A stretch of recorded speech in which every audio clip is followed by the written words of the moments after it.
Hello guys, welcome to the channel. Bob here, and welcome to a morning after a strange evening in the UK. We don't know. It's weird. We don't often get storms here, but last night on the eve of the referendum, we had a pretty big storm go over the southeast, over London and Essex and Kent and whatnot. I think there's some other places as well. It was an ill omen before the ill omen before the day. I don't know if it kind of portends to an evil event or some maybe it was some augury of foreboding. I've got no idea, but yes, it was strange that we had this big storm last night. Really weird. Who knows what it means? What lies await for us today? We can only wait and see. But all seriousness aside, all joking aside. I mean, I don't know how much you guys. You forgive me because I'm going to kind of talk about politics for a short time. I thought it might be quite interesting. If you don't like someone else's opinion on politics, I guess probably might be best to turn off, I suppose. Anyway, yeah, it's funny because I don't know how. Let's go over. I'm looking for the hand. Oh, there it is. Which hand is it? It might be the hand with the. It looks like it might be the hand with the. Is it the hand with the? Oh no, it's the hand. It's the hand we want. We're in our leveling spot for this level. We all buffed up. Yeah. Okay. No problemos. These are halfling corpses still here. Been there for ages. They have. Anyway, yeah, I'm not sure how much you guys get over there about sort of things that go on in other countries. When I say you over there, I mean you guys in the US or any other country that you're watching from. We get a fair bit of stuff here, like when this whole Trump thing was going off at the beginning. We got loads of stuff on that, like every day, all day on the news. But what happens in the UK is that they generally tend to blast you with something for a short period of time, and then they move on and they just forget about it. So now what we get occasionally, we get some Trump stuff when he says something stupid. Inevitably, he's coming to Scotland to some golf club that he's bought, I think, this week. So that's in the news at the moment. There's people going to be out protesting. I think anyone generally should be able to go where they want, so I've got no problems with him coming here. But protesting, yeah, good on you. Good luck with that, guys. Hope it goes well if you're going. Probably not. But anyway, yeah. But I'm not sure how much of anyone outside the UK has kind of caught the referendum thing. I guess probably quite a lot. I don't know, but it's I found the whole process farcical, to be honest. It's just a real joke, you know. I guess that the one thing I can't understand is that how in 2016 do we still have to put up with these kind of white, middle-aged, wealthy men kind of running everything and making all the decisions? I don't understand. You know, I don't know. I find it exasperating. I kind of wish that we'd kind of moved on from that a bit now, and yeah, maybe there was just some representation from other quarters, but really, I mean, both campaigns here are run by middle-aged, rich, white men, and that is it. That is it. There's been hardly any representation, I would say, from young people, women, obviously people from Africa, Asia, Europe who live in the UK and they work and and vote and whatnot. There's just been nothing. It's just been these guys. And the pathetic thing is that essentially it's just an excuse for them to increase their own power and and bicker with each other like children. That seems to be how it is to me. I mean, I've got little respect for them anyway. But this has kind of killed any respect that I think I had. You see these people, and all they're doing, in my opinion, really, they just seem to be lobbying for themselves. People like Cameron, people on the Remain side, people on the Leave side, people like Boris Johnson. Honestly, I don't think Boris Johnson gives a toss whether we're in or out. You know, what's happened is that people have said there's a possibility that if we leave, Cameron, you know, may quit or be forced to quit as Tory leader, Prime Minister.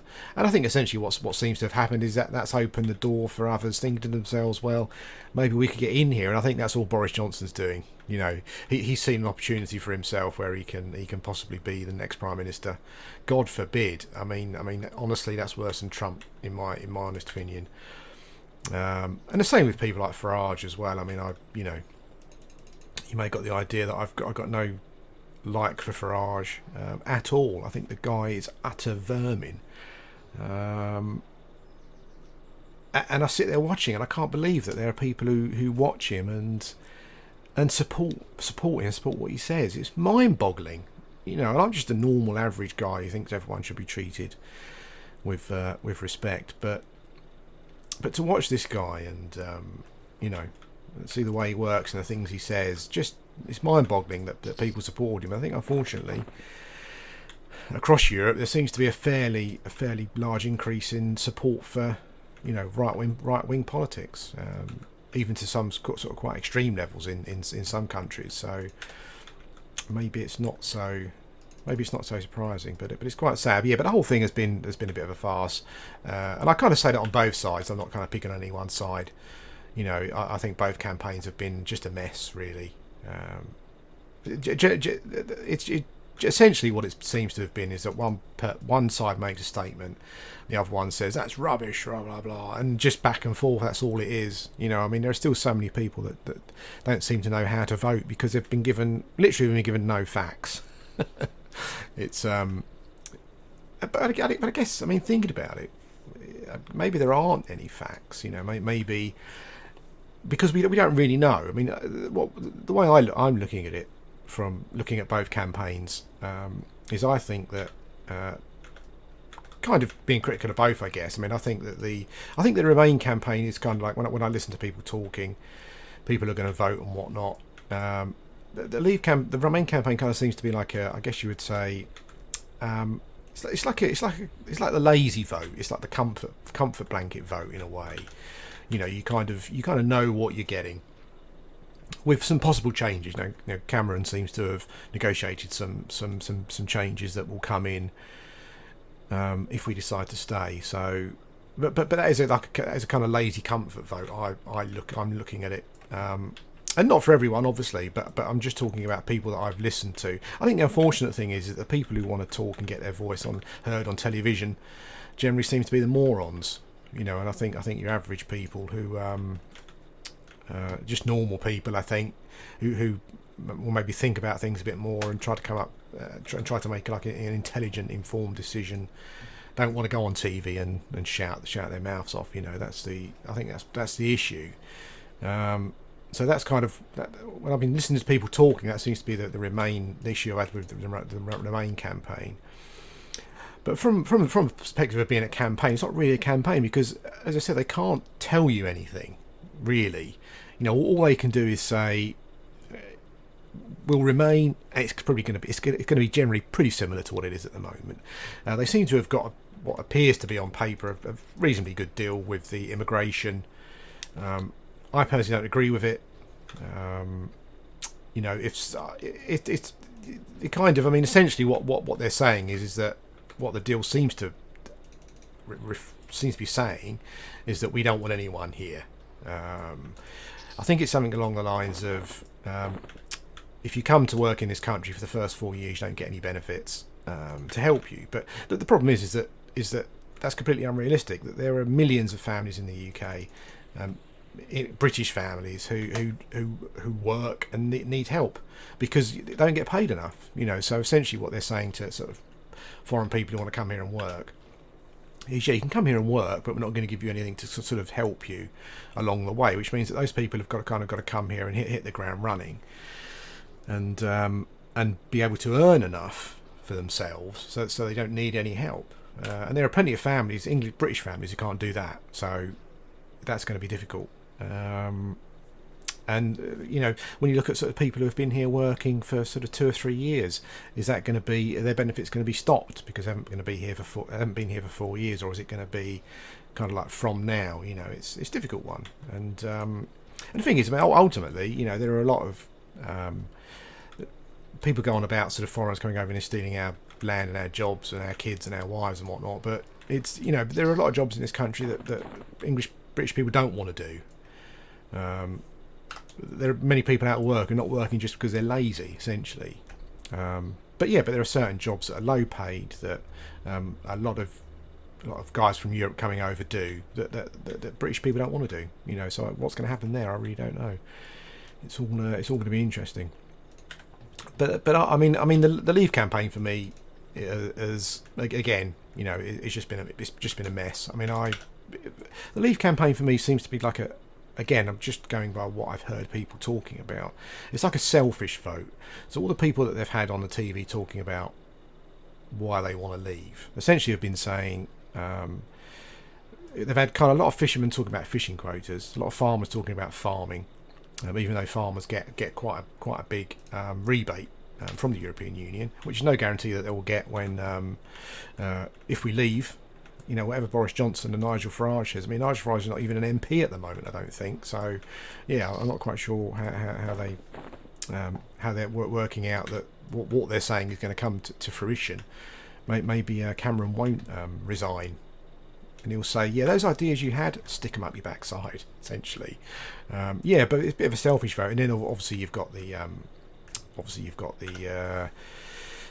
immigration thing, which is funny because you listen to people talking and they talk about why they want to leave, but the real issue is foreigners, essentially. There's rampant xenophobia going on, even racism, in my opinion. And I'm not just kind of tarring anyone with the racism brush because they want to leave because of immigration. I mean, I think immigration is a problem. Any country in the world has got a certain limit that I guess it can sustain. I think a lot of the problems with housing and the NHS and that kind of thing are caused by the government, not by immigration. The NHS is being cut, no matter what the Conservatives say, and they're not building enough homes. Now, I don't know if I kind of touched on it previously, but we went to Cornwall on holiday, as I said, and I wouldn't want rampant building, but there is a ton of hundreds, thousands of square miles in Cornwall that is just fields and lands and forests, which I love, don't get me wrong. I'm a big on wildlife, a big conservationist, but there's a lot of land in this country where you could build homes and they're not doing it. So it's but it's a selfish vote. I mean, if you take like fishermen, for example, fishermen want to vote out because of quotas. And that's the only reason, it seems to me. That they ask someone and they go, I'm a fisherman and I'm sick of quotas, I'm really bitter, blah blah blah, I want out. But what I don't seem to realise is that if you're voting on one specific issue that affects you and not as a whole, what effect is that going to have on your kids down the line? What about if your children or great-grandchildren or great-great-grandchildren don't want to be fishermen? So you voted because you're an old fisherman who's probably about to bloody retire, a lot of them, and and you vote out. Fishing might be better, it might not. You've got no idea. People seem to think that by leaving, everything's suddenly going to be wonderful, but the key issue is that you vote out. It helps your fishing or whatever. It helps your fishing quotas, and suddenly. But suddenly, your kids, it's all worse for your kids. The country goes into recession. Your children in the future, your great-grandchildren, great-grandchildren, whatever, can't get jobs. They're kind of restricted by what they can do around Europe because of the way you voted. It's really weird. So it's the same with the immigration thing. I know a lot of people who are just voting on that one issue, and it just seems bizarre, really. It's funny because I was talking to my mum and she said, and I knew she was going to vote out, unfortunately, because of immigration, and we was talking about it, and I said to her, do you know what effect that's going to have? Because our oldest son, his partner is French, and I said to her, do you know what effect that's going to have on those two as a couple? And she went, well, no, I don't. Have you thought about it? What restricting freedom of movement around Europe, what do you think that means? maybe she'll have to go back. We don't know.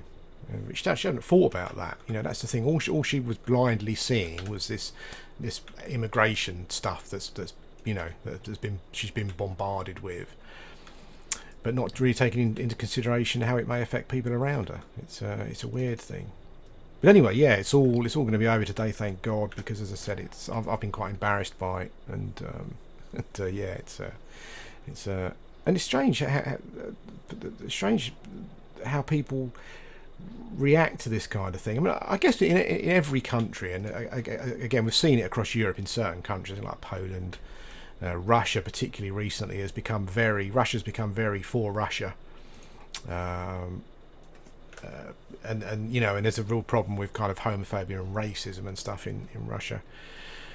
And it's funny. There's kind of like a nationalist bubbling under a lot of people in around the world. I think it doesn't take much to bring them out. And I think in this country, the immigration thing is the one thing that's that's brought people out. It's funny. You hear people sort of going on. They want Britain to be great again and all that kind of stuff. And I think I was talking about the Victorian era, and and it's funny people's definition of great.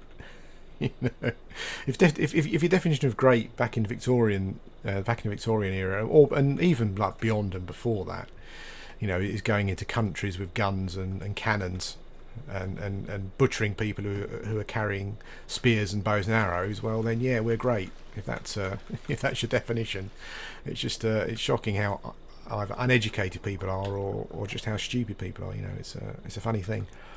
Obviously, the UK has been responsible for an awful lot of inventions and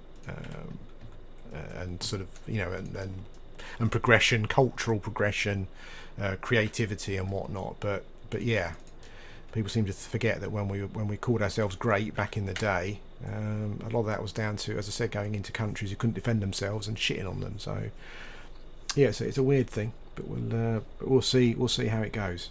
We will see how it goes. My family, myself, my wife, and my two boys are all voting the same way. Because we feel it's the right thing to do, the goodly thing to do. And I think probably it's I don't think I could ever. Let's put it this way.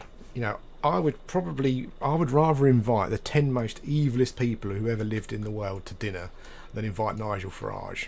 That gives you some idea of my contempt for the man. So yeah, but anyway, that's that. I kind of just wanted to do that.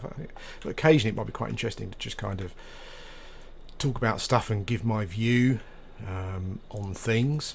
You come in to listen to me talking, so sometimes I might do that kind of thing. I'm sure there are some things that maybe you think you shouldn't talk about and would disagree with, but that's life. That's life. We all got our own opinions. But anyway, yeah, sort of this time tomorrow when we wake up, or before this, I don't normally wake up at 11:20. But this time tomorrow morning when we wake up, we will know what's happened, and it'll be interesting to see what happens. I kind of see I kind of see in 20 years' time. I kind of see Britain. If you imagine a party, I kind of imagine Britain to be like some shrivel old, like Gollum type thing in the corner, bitter and angry at the world and twisted and insular and who no one likes talking to. It's sad really. I mean, I'm not proud to be British at all. Actually, my patriotism is at an all-time low. So I you kind of think to yourself, well, you want to be proud of your country. You kind of want things. You want things to be proud of. It's I don't understand this being proud of where you come from just because you come from there. And when I look at the things we've done over the course of even recent history, last 20, 30 years, our foreign policies and how we're viewed around the world, not particularly positively, along with America, I don't think. It's a bit of a shame because I kind of want to feel like I want to be more patriotic, but I struggle because I find it difficult to think of things that I'm proud of. It's a weird thing. But anyway, that's it. That's enough talk on that. As you can see, I'm still playing Uruk, just because I kind of logged in this morning and not to say I'm not going to be playing him, but I kind of just logged in this morning to do this video essentially, and yeah, and he was the available guy. I do have this.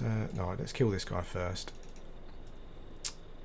I've got an Augury Shaman, a little one on the go, who's about level 13, 14. So you know, I'm going to be tossing it up, and I'll start I'll start sort of doing some streaming and stuff with the one that we're going to be moving forward with.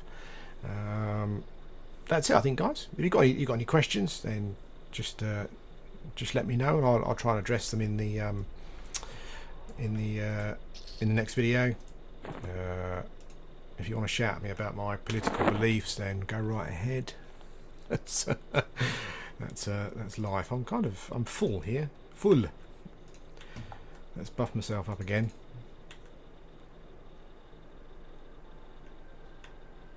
Where am I? Where's the hand? Oh, it's over there. I need to go and sell. I've just slowed myself. That's fine. That's not no problem. We've all done that, right? Maybe you guys can kind of... Oh, god damn it. There we go. There's that stun. There's that stun getting stuck again. Maybe you guys... I'm sure you guys got some opinion on kind of... I know that some of you said you have similar issues with... We've spoken about this a lot before, but I know some of you have similar issues with choosing classes and races and stuff. So yeah, if you've got a problem, if you think that there's a particular race that fits me, that you know that kind of embodies what we're all about here, then maybe yeah, maybe choose that one. So everyone says barbarian, probably. I've considered it. I don't think I haven't considered playing a barbarian. I particularly like the artwork that was done for me for the channel. That was pretty good. Anyway, guys, yeah, I'm going to go and sell and end this video here, and I'll speak to you again very soon.